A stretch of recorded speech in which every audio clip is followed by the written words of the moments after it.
So, as a psychiatric nurse practitioner, I thought it would be interesting to do like a TikTok video series on the stimulant and or ADHD medication shortage issue.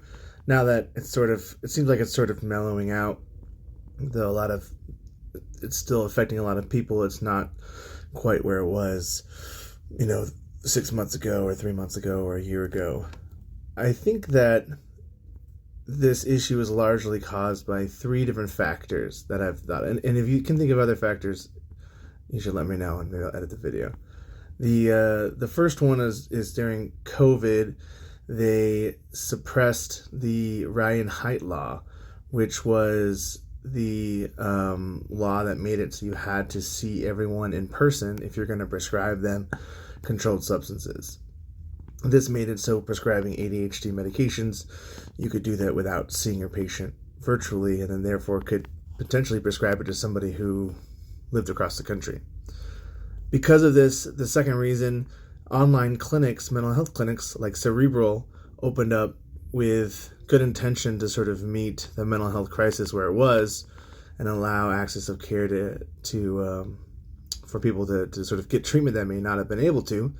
And because of the loosening of the Ryan Height law and prescribing rules, they sort of took advantage of that and advertised ADHD. And with the peak of interest into ADHD, they prescribed a lot of stimulants and diagnosed a lot of ADHD to the point where I think it overwhelmed local pharmacies, and pharmacies even stopped filling prescriptions from these online clinics. The third thing, and these all kind of tie together, is a radical, incredible increase in interest in ADHD. That is definitely the number one chief complaint now from clients that I'm just new clients, or just what I'm hearing from other providers as well.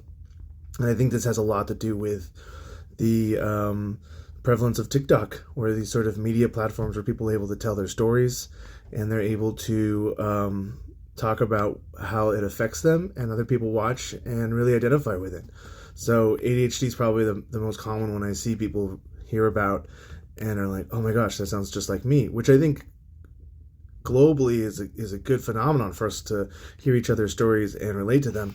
But it definitely made the prescribing practices spike because the interest spiked. And I also think probably interest spiked as well as, during coronavirus, people were at home because of school or work, and it's sort of shone a light on their ADHD symptoms. As if you're working from home, it's very self-paced, and people with ADHD know that it's very difficult to manage your work when you're self-paced.